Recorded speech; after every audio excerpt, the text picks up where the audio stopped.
ಈ ಟೆನ್ಸ್ ಇಷ್ಟು ದಿನ ಮಾಡಿರೋ ಟೆನ್ಸ್ ಅನ್ನು ಶಾರ್ಟ್ ಆಗಿ ಒಂದೇ ಒಂದು ಸೆಂಟೆನ್ಸ್ ತಗೊಂಡು 12 ಟೆನ್ಸ್ಗೆ ಬದಲಾವಣೆ.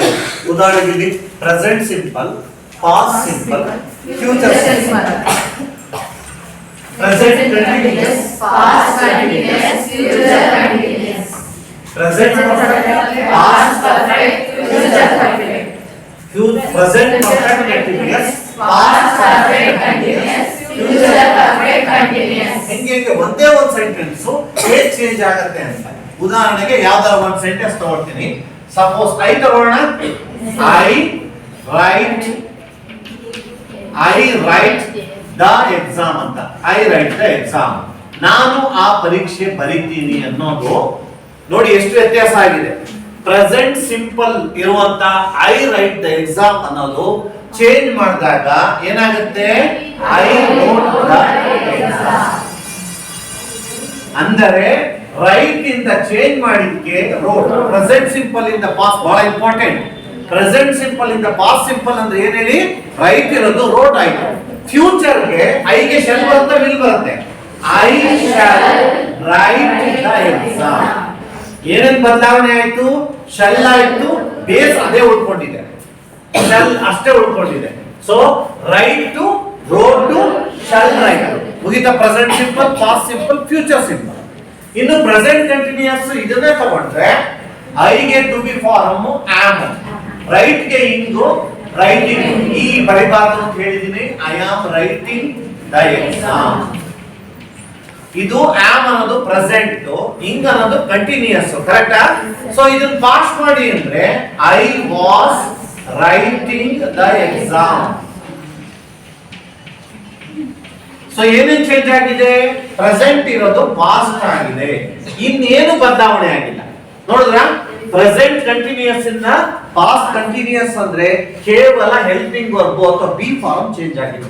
ವಾಟ್ ಅಬೌಟ್ ಫ್ಯೂಚರ್ ಕಂಟಿನ್ಯೂಸ್ ಗೆ ಐ ಶಾಲ್ ಬಿ, ಹೊಸ ಪದ I shall be writing the exam. ಏನು ಬದಲಾವಣೆ ಆಗಿಲ್ಲ. ಪ್ರೆಸೆಂಟ್ ಕಂಟಿನ್ಯೂಸ್ ಅಲ್ಲಿ ಏನಾಯ್ತು? ಇಲ್ಲಿ ಪ್ರೆಸೆಂಟ್ ಅಲ್ಲಿ ಆಮ್ ಇತ್ತು, ಪಾಸ್ಟ್ ಅಲ್ಲಿ ವಾಸ್ ಆಗಿದೆ, ಫ್ಯೂಚರ್ ಅಲ್ಲಿ ಶಲ್ ಬಿ ಆಗಿದೆ. ಓಕೆನಾ? ಇನ್ನು ಪ್ರೆಸೆಂಟ್ ಪರ್ಫೆಕ್ಟ್ ಗೆ ಹೋಗೋಣ. ಇದೇ ಎಕ್ಸಾಂಪಲ್ ಅಲ್ಲಿ ಐ ಗೆ ಪರ್ಫೆಕ್ಟ್ ಅಂದ್ರೆ ಹ್ಯಾವ್ ಫಾರ್ಮ್.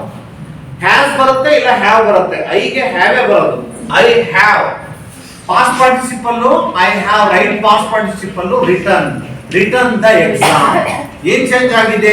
ಇದು ಮತ್ತೆ ಇದು. ಇದನ್ನೇನಂತಾರೆ? MVPP ಅಥವಾ V3 ಫಾರಂ ಅಂತ ಹೇಳ್ತಾರೆ. ಏನಂತಾರೆ? V3 form. ಇದು ಹ್ಯಾವ್ ಫಾರಂ. ಪರ್ಫೆಕ್ಟ್ ಅಂದ್ರೆ ಹ್ಯಾವ್ ಫಾರಂ ಇರಬೇಕು, ಅದರ ಮುಂದಿನ ಯಾವತ್ತು MVPP ಆಗಿರಬೇಕು. I have return. ಪಾಸ್ ಮಾಡಿದಾಗ ಐ ಹ್ಯಾಡ್ ರಿಟರ್ನ್. ಹೌದಾ? ಅದಕ್ಕೂ ಇದಕ್ಕೂ ಏನ್ ಚೇಂಜ್ ಇದೆ? ಏನ್ ಚೇಂಜ್ ಇದೆ? ಹ್ಯಾವ್ ಇರೋದು ಹ್ಯಾಡ್ ಆಗಿದೆ. ನೆಕ್ಸ್ಟ್ ಫ್ಯೂಚರ್ ಅಲ್ಲಿ ಫ್ಯೂಚರ್ ಪರ್ಫೆಕ್ಟ್ ಅಂದ್ರೆ ಐ ಶಾಲ್ ಹ್ಯಾವ್. ಯಾವತ್ತ ಮುಂದ್ಗಡೆ ಯಾವತ್ತು ಏನಾಗಿರ್ಬೇಕು? MVPP ಇರಬೇಕು. I have return the exam. ಏನಾಯ್ತು? ಶಾಲ್ ಹ್ಯಾವ್ ಅಷ್ಟೇ ಚೇಂಜ್ ಆಗಿರೋದು. Shall have return the test. Next present perfect continuous ಈಗಿನ ಮಾಡಿದ್ದೀನಿ. I have been writing the test, writing the exam. ಏನ್ ಚೇಂಜ್ ಆಯ್ತು? ಇಲ್ಲಿ have been plus ing. Present ಅಂದ್ರೆ have perfect, been ಅಂದ್ರೆ ing continuous. Present perfect continuous. ಇಲ್ಲಿಗೆ had ಸೇರಿಸಿದ್ರೆ past perfect ಆಯ್ತು. I had been writing the exam. Next I shall have been writing the exam. ಏನಾಯ್ತು? Shall have plus ಇಂಗು. ಇದಕ್ಕೂ ಏನ್ ವ್ಯತ್ಯಾಸ ಆಗಿದೆ? ಇಲ್ಲಿ ಹ್ಯಾವ್ ಅನ್ನೋದು ಪ್ರೆಸೆಂಟ್ ಇಂಡಿಕೇಟ್ ಮಾಡುತ್ತೆ, ಹ್ಯಾಡ್ ಅನ್ನೋದು ಪಾಸ್ಟ್ ಇಂಡಿಕೇಟ್ ಮಾಡುತ್ತೆ, ಶಾಲ್ ಅನ್ನೋದು ಫ್ಯೂಚರ್ ನ ಇಂಡಿಕೇಟ್ ಮಾಡುತ್ತೆ. ಸೊ ಟೋಟಲ್ ಎಷ್ಟಿದೆ ಸೆಂಟೆನ್ಸ್? ಇದು 12 ಇದೆ. 1 2